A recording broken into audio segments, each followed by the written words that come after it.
রান্নাঘরের লাইটটা জ্বালিয়ে নিই। এখন রান্না করতে হবে। এখন বাজে বিকেল 4:10 আর এখন রান্না করতে হবে।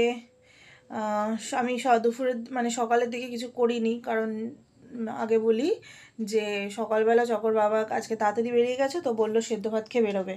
তো সেদ্ধ ভাত খেয়ে বেরিয়েছে, ঘি দিয়ে আলু সেদ্ধ টমেটো সেদ্ধ দিয়েছিলাম ভাতে, তো ওটাই খেয়ে গেছে। আর আমি আর চকো খেয়েছি হচ্ছে চিংড়ি মাছ ভেজে ওটা, আর হচ্ছে ডাল, ঠিক আছে, মুগ ডাল ছিল কালকের করা, কালকে মাছের মাথা দিয়ে মুগ ডাল করেছিলাম, তো সেইটা ছিল। আর একটুখানি প্রন ভেজে নিয়েছিলাম, আমাদের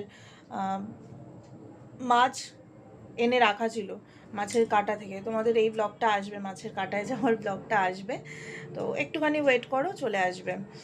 আর হচ্ছে সেই জন্য সকাল দুপুরের দিকে আমরা তো এই খেয়েছি। এবার চকর বাবা তো সন্ধ্যেবেলা এসে কিছু খাবে কাজ থেকে ফিরে, তো সেটার জন্য আমার এখন ব্যবস্থা করতে হবে। আজকে যেহেতু শনিবার ও নিরামিষ খায়, তো ভাবছি সোয়াবিন করব, তাই জন্যই রান্নাঘরে আসলাম এখন। কারণ এখন এই সময় রান্নাঘরে আসতে হয় না, আমার রান্না করতে হয় না, কিন্তু আজকে কিছু করার নেই, সকালবেলা যেহেতু আমি কিছু করিনি, সেই জন্য এখন করতে হবে। চলো ঝটঝট করে আগে সোয়াবিনটাকে ভিজিয়ে রাখি গরম জলে। চলো টাটা।